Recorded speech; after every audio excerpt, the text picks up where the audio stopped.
So thank you for those of you, all of you, for coming to support me today. It's a big day for me, and what I'm going to be preaching on today is the book of Galatians, chapter 5, verses 13 through 26. This sermon follows the sermon that Tom McMillan preached the week prior, so not this past Sunday, but the week before. And he talked about the freedom that we gain through Christ coming to earth, coming down to be with us and freeing us from the chains of our sinful ways as human beings. And then the second part, which was my duty, was to speak of the fruits of the Spirit, which comes at the very end of this passage. I'm going to be reading it out of the CEV. Yes, it's upside down, but it came that way, and I didn't send it back. That's great. It's the way that it came, and that's the way that it will be. So hear the word of the Lord. You were called to freedom, brothers and sisters. Only don't let the freedom be an opportunity to indulge your selfish impulses, but serve each other through love. All the law has been fulfilled in a single statement. Love your neighbor as yourself. But if you bite and devour each other, be careful that you don't get eaten up by each other. I say, be guided by the Spirit, and you won't carry out your selfish desires. A person's selfish desires are set against the Spirit, and the Spirit is set against one's selfish desires. They are opposed to each other, so you shouldn't do whatever you want to do. But if you are being led by the Spirit, you aren't under the law. The actions that are produced by selfish motives are obvious, since they include sexual immorality, moral corruption, doing whatever feels good, idolatry, drug use, and casting spells, hate, fighting, and obsession, losing your temper, competitive opposition, conflict, selfishness, and group rivalry, jealousy, drunkenness, partying, and other things like that. I warn you, as I've already warned you, that those who do these kinds of things will not inherit God's kingdom. But the fruit of the Spirit is love, joy, peace, patience, kindness, goodness, and faithfulness, gentleness, and self-control. There is no law against things like these. Those who belong to Christ Jesus have crucified their self with its passions and its desires. If we live by the Spirit, let us follow the Spirit. Let's not become arrogant and make each other angry or be jealous of one another. This is the word of the Lord. Thanks be to God. So as I said, this is a continuation of a sermon that Pastor Tom gave a week ago, and I had the privilege of doing the more fun part, which is the fruits of the Spirit. So I'm going to start by saying that I believe that in this sermon, or in this passage, there is a sort of a catch line, or a, what do you want to call it, a slogan, for lack of a better term, and that is the walk with the Spirit part. And I believe that the whole book of Galatians really sort of wraps itself around this walk with the Spirit slogan. So in our modern days and times, our media outlets that are available to us, we are under fire 24/7 by advertisements and logos and slogans and marketing ploys. As a matter of fact, recently here in Cleveland, we had a two-day event, the Major League Baseball All-Star Game. And in that two-day event, there were 109 sponsors trying to vie for our attention. In an online article I read recently from CBS News, it reported that we have gone from, in the 1970s, being exposed to 500 ads a day to 5,000 ads every day. Does anyone remember a Ford slogan from a few years ago? It had a number in it. Quality is job one was their marketing ploy, or marketing message. but it came from a bigger, deeper, broader understanding of what they wanted to be as a company and who they were trying to be to their consumers. And that was quality being built into every step of the process along the way. And so quality is job one, is what they came up with. And I remember it. Now we're going to play a little game and see if you remember any others. I'm going to rattle, it's okay to just shout it out if you know it. I'm going to read a slogan and I'm going to see if you know what it is. Ready? All right. Can you hear me now? Verizon. Just do it. Nike. I'm loving it. McDonald's. Melts in your mouth and not in your hands. Yes. Everybody knew that. This one's a little trickier. A computer on every desk in every home. Apple? IBM? All good guesses. Microsoft, in their very beginnings, wanted a computer on every desk. Bet you can't eat just one. Lay's potato chips. And the quicker picker upper. Bounty. Good job. All right, so then I've only got 3 left, and these are like fill in the blanks. Like a good neighbor, State Farm is there. American runs on Dunkin'. And the few, the proud, Marines. So slogans and jingles like these, they're not only memorable, but they're specifically designed to tell us something. The consumer, very important about their company or their product. And as I said before, they're born out of this greater idea or vision. For example, Nike had, in all of their ad campaigns and slogans, have focused themselves on motivating consumers to push the limits physically of their body and to strive for personal victories. Nike's messages over the years have included things like run the day, don't let it run you, start unknown, finish unforgettable, and don't run away from challenges, but run over them. Now you might be wondering where all this is going. Well, our story today, Paul is writing a letter to the Galatians. And as I mentioned early on, it sort of has its own slogan, this walk in the Spirit slogan that is the main point of the letter. And we're going to round back to that in a moment. But I want you to use your imagination as I walk you through a scenario. So imagine one morning you wake up, you've got ding, the little bell goes off, and you have this brilliant idea. It's an innovation on a product that already exists. This product advancement is for a specific purpose, and you know if you make those changes and you teach everyone around you the proper use of these changes and this product, that you will change people's lives forever. You begin working on your idea in your garage, and then you start taking orders, but you soon fill the garage and you end up in your basement.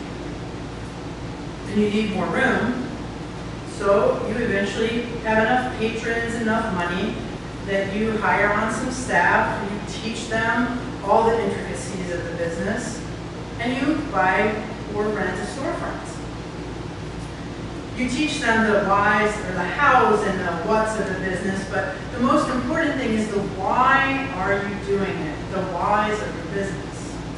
Remembering that your product is going to change lives forever.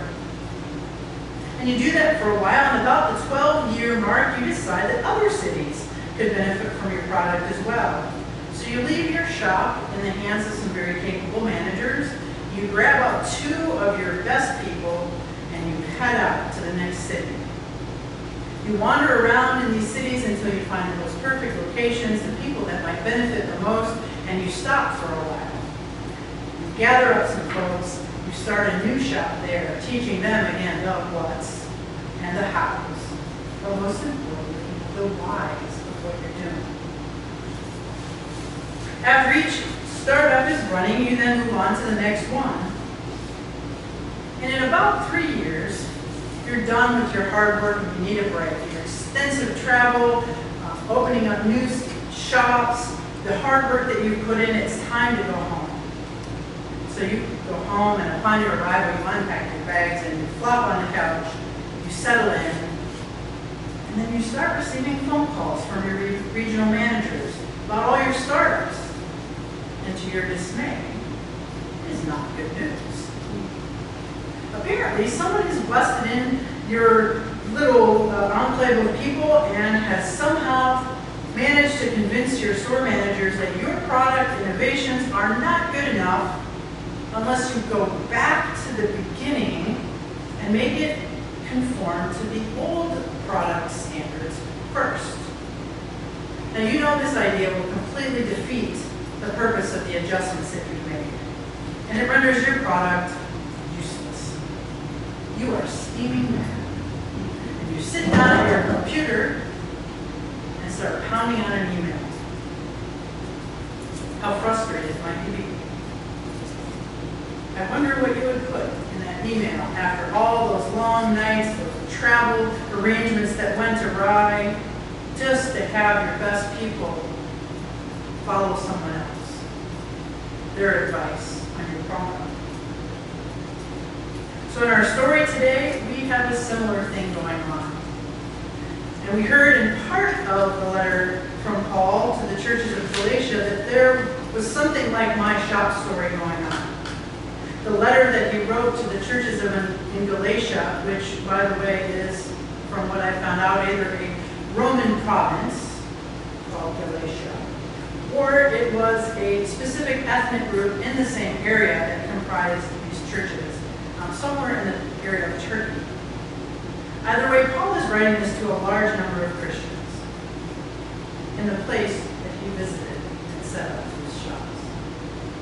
In the opening part of the letter, Paul expresses his anger, and he is not pleased with the Galatians. In fact, he is hopping mad and about ready to send off an email, and he even sends curses to those who have been messing with his managers or his disciples, the leaders of his churches. See, Paul had just returned home from a 3-year journey of planting churches, of sending out and giving the message of the gospel of Jesus Christ. He had taken 2 of his best people, Barnabas and John Mark, with him. And now he receives these stunning reports that the Galatian churches have turned from the gospel. Here's how part of how the letter opens. I, Paul, speaking of himself, I cannot believe your fickleness. How easily you have turned traitor to him who called you by the grace of Christ, by embracing a variant message. It is not a minor variation, you know. It is completely other, an alien message, a no message, in fact, a lie about God. Those who are provoking this agitation among you are turning the message of Christ on its head. Let me be blunt. If one of us, even an angel from heaven, were to preach something other than what we preached originally, let him be cursed. I said it once, and I will say it again. If anyone, regardless of reputation or credentials, preaches something other than what you received originally, let him be cursed. So Paul's heard what is happening, and he is beside himself. He's beyond belief. Some of the Bibles translate that unbelief as being astonished, surprised. He's marveling, like his gears are turning. He cannot understand. He's amazed at how easily they have turned away from the truth, following another gospel, this false gospel, this lie about God. This lie that he is referring to is one concerning the law of Moses, the covenant between the Jewish people and God, and the covenant requirement that all Jewish men be circumcised. Paul has been told that some agitators have been teaching that those who wish to become Christians must first become Jews through the covenant ritual of circumcision. But Paul rebukes that teaching and reminds the Galatians that if they are led by the Spirit, they are not subject to the law. They have been freed from the law, and that if they choose to follow this new, twisted, non-gospel message, that they will be subjects under the law and no longer enjoy the freedom which Christ's death afforded them. And this is not a new concept to the Galatians because Paul was there, right? He was teaching them over these 3 years. He had spoken to them of the Spirit before. And despite that, these Christians in Galatia have chosen to turn away. They have begun following and teaching this new twisted message, which will only lead them to separation from God. In contrast, Paul calls the Galatians to freedom. He calls them to walk in the Spirit and to throw off the chains of the flesh because Christ has set them free. He tells them if they walk in the Spirit, they will bear the fruit of the Spirit, which is, to repeat, love, joy, peace, patience, and kindness, generosity, faithfulness, gentleness, and self-control. Paul tells the Galatians to walk in the Spirit and do not gratify the desires of the flesh. Some other interpretations say it this way: to walk in the Spirit and you will not gratify the desires of the flesh. This interpretation speaks directly to the fact that it is not we who are able to do these things, but that is because it is the Spirit in us that we are able to be kind to one another, generous with our time and our resources, patient with those whom it is sometimes difficult to be patient, gentle with those who are harsh, loving to those who do not know how to love, or do not know what it is to be truly loved. Now this may sound like Paul is telling us that we have to do something in order to be saved. That by being better people, we will somehow work our way into heaven. But this is not so. We are saved first by grace through Jesus Christ alone. And through that saving and through the Holy Spirit, we have become new creations. We have been given the Holy Spirit to guide us in these new ways, the ways of Jesus. One author puts it this way: for Paul, it was never a matter of saying, become what you are not by behaving better. It was always a matter of be who in baptism you already are. It was never behave so God will save you, but it was always God already saved you, so act like it. Grace makes us thankful, and thanksgiving issues in the gifts of the fruit of the Spirit. And they're exercised to God's glory and to our neighbor's benefit in the church and in the world. Paul was angry, and I dare say he was a bit brokenhearted. The Christians, his brothers and sisters in Galatia, had turned away from the message of the cross and had fallen into ways of the flesh. And in our own time, we see how this is being played out in our world today. We see war-torn places like Yemen and Syria, where cities are being obliterated and people are literally being blown up by explosives. We read in the news about political conflicts causing suffering, starvation, and death in countries like North Korea, Cameroon, and Nicaragua. And in our own country, people are living in the streets with nowhere to go and no one to rely on. There are children in poverty-stricken rural and urban areas that are easily forgotten. There are refugees seeking asylum at our borders who are being ripped apart from their families.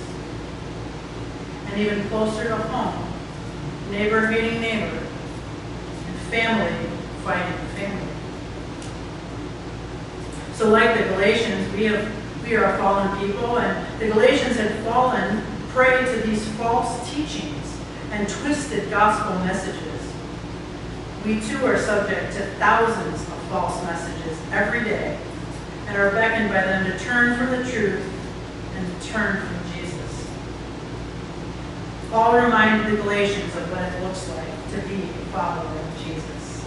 And he urges the Galatians once again to walk in the Spirit, to return to the message of the cross. He reminded them that God sent his only Son, Jesus, to restore our broken relationship with God. And Jesus, after he died, rose again and he ascended into heaven and then sent us the Holy Spirit to live in us, to guide us, to free us, to walk in the ways of Jesus, and to bear the fruit of the Spirit, which is love, joy, patience, kindness, generosity, faithfulness, gentleness, and self-control. Or to repeat what that one author wrote, for Paul, it was never a matter of saying, become what you are not by behaving better. It is always a matter of be who in baptism you already are. It was never behave so God will save you. It was always God already saved you.